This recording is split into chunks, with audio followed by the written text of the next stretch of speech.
Have you ever noticed how the things you do every single day just eventually become completely invisible to you? Welcome to today's deep dive. Yeah, it is so easy to just zone out. Right. Well, today we are looking at the book Jom Mindful Jim Now W by Dr. Fang Chenkar. And our mission here is to uncover how a veteran psychiatrist who is honestly completely obsessed with the concept of beginner's mind uses that exact concept to defeat the ultimate career killer. Which is, that robotic routine and overfamiliarity. Exactly. To beat that kind of burnout, we first have to really understand how expertise itself can actually become a trap. So Dr. Fang uses this mascot for his framework called the green owl. Oh, right, the owl. Yeah, the owl represents wisdom and knowledge, but the color green signifies being, well, green or fresh to a situation. It is just a visual reminder to keep the mind open. So it's like combining hard-earned wisdom with a completely fresh perspective. Exactly. Which, is a concept borrowed directly from Zen teaching. The idea is that in the beginner's mind, there are so many possibilities, but in the expert's mind, there are very few. Wow, yeah, that makes sense. Because when you have seen the same diagnosis or done the exact same task 1,000 times, that expertise can easily harden into dead certainty. It becomes what Dr. Fang actually calls spiritual rust. Spiritual rust. I really like that. That makes me think of driving a daily commute.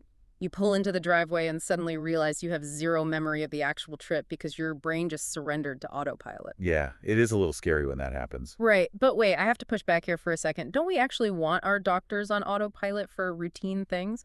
If a surgeon treats my routine appendectomy like a brand new magical mystery, I would be absolutely terrified. Well, yeah, obviously. Shouldn't they just rely on their expertise? You definitely want their technical physical skills to be automatic. But if their empathy goes on autopilot, that is where the real danger lies. Ah, I see what you mean. If a practitioner just sees, another diabetic in bed 5 instead of a frightened, unique human being, the connection totally flattens out. You lose the meaning of the work, and that is exactly where the exhaustion begins. So if expertise naturally kills empathy over time, how has Dr. Fang actually survived 25 years in psychiatry without turning into a total robot? By using some incredibly playful, really specific tactics to force a new perspective. Okay, let's unpack this. What kind of tactics? For instance, he writes literal prescriptions for patients to practice self-compassion QID. Wait, QID, like the standard medical abbreviation for 4 times a day? Yes, exactly 4 times a day, complete with a little mindful sticker on the prescription pad. Oh, wow, that is so quirky. It is, right? He also hands out actual physical graduation certificates to patients who have recovered. And he even leverages AI to write mindfulness songs. Wait, really? Like AI-generated song? Yeah, there is one called the Empty Cup song. And he uses it to teach these concepts in a fresh, kind of unexpected way. But do quirky tactics like graduation certificates actually move the needle for severe mental illness? Or are they just, a gimmick to keep the doctor from getting bored? It might sound like a gimmick, but it genuinely changes the fundamental emotional tone of the treatment. Let's look at how he handles medication. Okay, sure. He often treats Chinese-speaking patients who need a really heavy antipsychotic called quetiapine. And instead of handing over a scary clinical medical name, he renames it to a similar-sounding Chinese phrase. Oh, what does he change it to? He calls it Qi-Tai-Ping. Wait, he actually changes the name of the drug on the fly like that? Yeah, because he translates the feeling of it. Qi-Tai-Ping roughly translates to precious peace. Wow. Precious peace. That takes the clinical dread right out of the equation. Exactly. It proves how just a small beginner's reframing completely transforms a patient's sheer terror of a psychiatric drug into actual hope for tranquility. It just makes the clinical deeply human. That is amazing. But a clever name change obviously helps the patient, but sustaining that level of care for decades requires a massive emotional shift for the doctor too. Oh, 100%. Here's where it gets really interesting.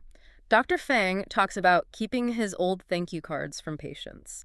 And it isn't about feeding his ego. It is about forcing his brain to remember the actual human impact of those daily interactions. Right. He calls this the Auld Lang Syne effect. Like the New Year's song. Exactly. Just like the famous song is all about never forgetting old acquaintances, keeping those cards stops him from forgetting the past connections that made his work matter in the first place. I love that. And that ties beautifully into the Japanese concept of ichigo ichi. Right, which roughly translates to this one time, this one meeting. Yes. It is treating an ordinary clinic day, or just a basic conversation, as a once-in-a-lifetime, unrepeatable event. Because it is. Yeah. You will never have this exact conversation with this exact person in this exact moment ever again. Yeah. Recognizing that just stops the autopilot dead in its tracks.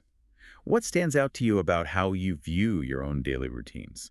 It is a really powerful reminder that true expertise requires freshness, not frozen certainty. You have to actively keep the rust off. Yeah, you don't have to lose your hard-earned skills. You just have to apply them with endless curiosity. So let's leave you with this. Think about your next utterly boring routine meeting. If you treated it as an unrepeatable, itch-go-itchy event that will never happen the exact same way again, what invisible details would you suddenly notice? Catch you on the next deep dive.